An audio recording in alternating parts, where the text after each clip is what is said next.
calculus students, Ms. Deer back on the mic here. We are in chapter 13 and we have been talking about derivatives of multivariable functions. So if z is some function of x and y, then we don't have a derivative, but we have partial derivatives.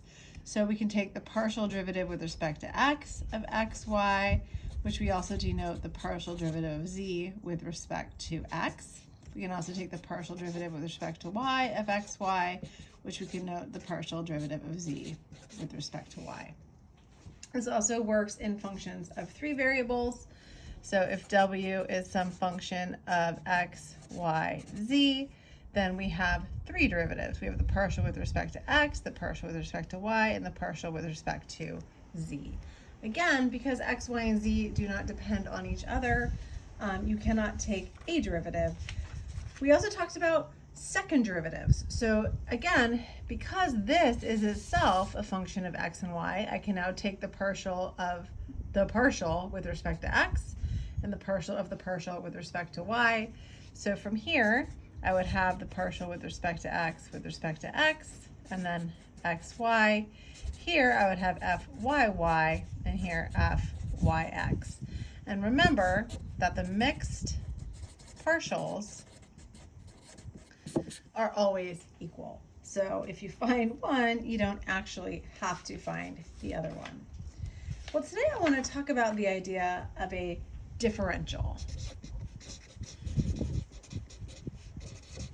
So when we talk about a differential, remember that we split up last year. So if we say dy dx is equal to f prime of x, then the change in y is f prime of x dx. So when we talk about this is the differential of y. So this tells us, well, the change in y is the change in x times how far you would go in the x direction. And this we can actually pretty easily extend to several variables. And what we get is that the differential with respect to z is going to be, well, the partial with respect to x times dx. So again, this is a partial derivative times the actual change in x, plus the partial with respect to y times the actual incremental change in y. The other way we write this is fx xy dx plus fy xy dy. And of course, this can be extended into three variables. If w equals some function of x, y, and z, then the total differential of w, dw, now this is an actual differential, so not a partial, so it's a regular d, is equal to the partial with respect to x times the actual change in x, plus the partial with respect to y times the actual change in y, plus the partial with respect to z times the actual change in z. So pretty delightful extension of what we know to happen in single variable calculus. So if I give you an example, let's say that z equals 3x squared y cubed, then my total differential, dz, is going to be my partial derivative with respect to x. Now remember that when I'm taking the partial with respect to x, that y cubed acts like a constant, so I get 3y cubed to hang out times the derivative of 2x dx, plus, now when I'm taking the derivative with respect to y, the 3x squared hangs out, times the derivative with respect to y, 3y squared dy. And if I had actual values for my change in x and my change in y from a certain point, then I could actually find the differential. So one of the applications of this is obviously in differential equations if you actually want to calculate the amount of change of something, but it also gives us a way to define differentiability.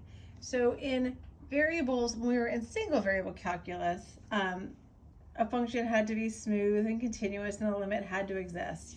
And this gives us a way to say that If delta x and delta y are going to 0, if dx and dy are going to 0, then my differential is getting infinitely small.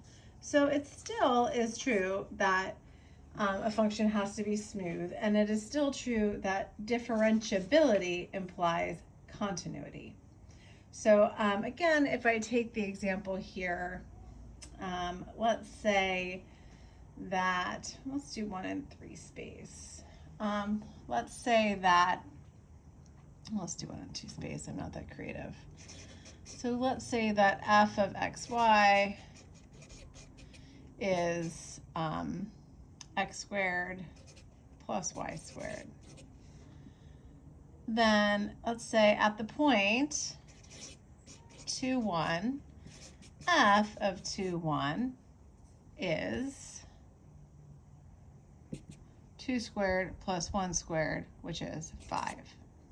Now if a point, plug in a point a little bit away from that, so let's say I plug in the point 2 point a little bit, 2.1, and 1 point a little bit.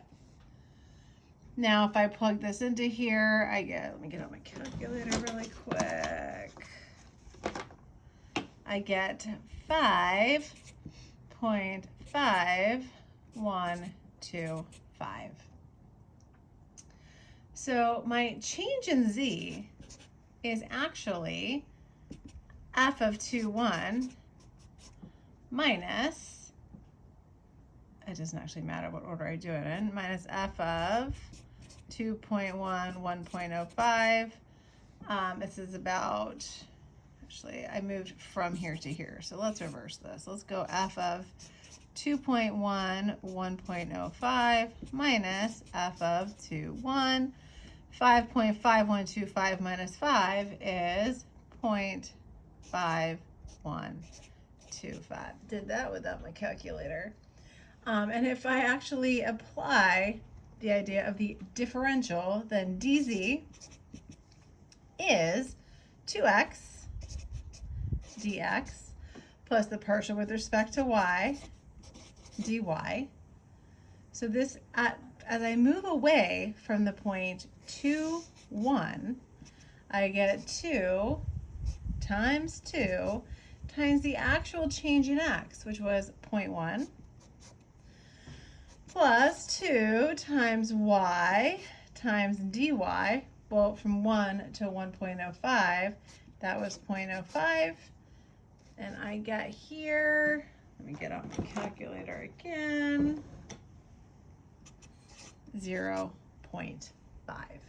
So we can actually calculate the differential, and again, it has applications obviously in differential calculus, but anytime you want to measure change. This is the last section of chapter 13 that will be new before our upcoming test.